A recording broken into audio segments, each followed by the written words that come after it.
and welcome to episode 82, where we're going to look at recording acoustic guitar either in mono or in stereo. And to do it in stereo, I've pulled out a Zoom recorder. The Zoom recorder has got connected to the front the plug-in XY microphone unit. So it's two small electric condenser microphones. They're mounted on a little mount with a volume knob so you can set the gain. And one points that way, so in actual fact it's pointing towards the tail strap button on this particular guitar. And the other one is pointing to round about the 5th and 6th fret. Now, because they're cardioid mics, the tail off is gentle enough that the one that's pointing at, say, fret 5, fret 6 will also give reasonable coverage of the sound hole. And the one that's pointing away down there is going to also cover the sound hole area. Now, what I can do is some sideways adjustment. So if I tilt it that way a little bit, what I've actually done is modify it so that the microphone that's pointing towards the neck is now probably on about the 2nd or 3rd fret as a sort of aiming point. But the microphone that's pointing is no longer going to where the tail strap is. It's actually going to around about the bridge. So most of the sound of this guitar will be coming from between those 2 points. So that sort of microphone pickup is going to be great for capturing the entire area and neck of the guitar. Now, bear in mind, coincident mics where they've got the capsules very close together and they're 90 degrees separated is really designed for acoustic recording in nice spaces.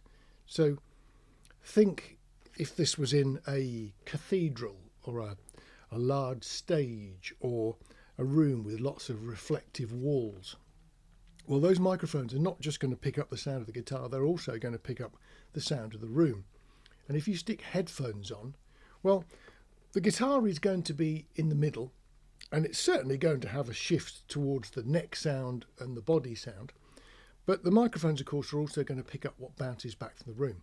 So a microphone like this is great for live recording in a space that acoustically sounds nice.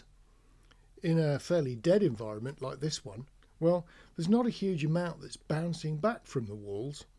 So really, it's recording just the guitar. Now, we have to argue over whether that's stereo. Personally, I don't really treat it as stereo. I treat it probably as 2 channels. And then you can make it sound different when you're doing the mix, because you've got the option of reverb, you've got the option of adjusting panning, and all those sort of things. And I think that's where I'd start to use the word stereo. I'm very happy to use this recorder in recording a church or an orchestra, and I think that's recording in stereo, because with your eyes closed you can pick out a violin over there, you can pick out a double bass over there. That sort of works. What's it going to pick up when used close to a guitar? Well, it's not really stereo, it's just 2 different tones that you need to blend together. So that's my take on it, and I'm sorry for going on about that, but it's a little pet hate of mine. So what do we got here? Well, we have got the ability to record this guitar with 2 channels from the Zoom. We've also got the AKG 451, which I've set pointing at the sound hole as well.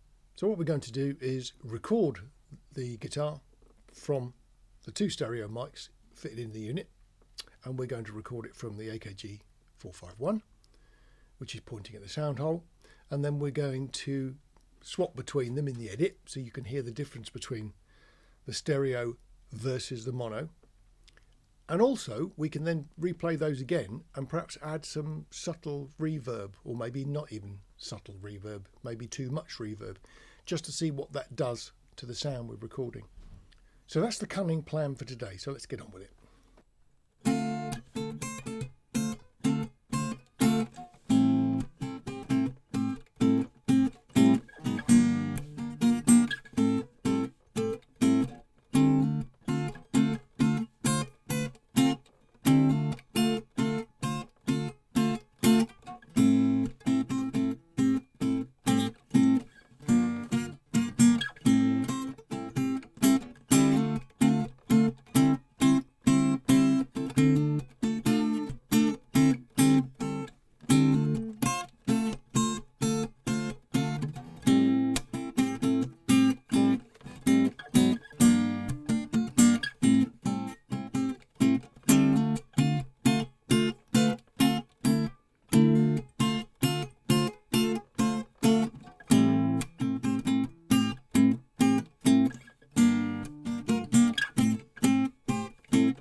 So there we go. Some variations in the two techniques. The zoom, so a nice, handy, convenient 2-track system of doing things, and very much a sort of position it in the right place, push record and go away. That works well. And the 451, when it's got a little bit of reverb on it, sort of becomes stereo-ish. And to be perfectly frank, I think I'm often quite happy with one microphone and then put some nice reverb on it that suits the music, and don't worry about this stereo thing. I really think it's a bit overrated on a guitar. Anyway, that's episode 82. See you on the next one. Look after yourselves. Take care.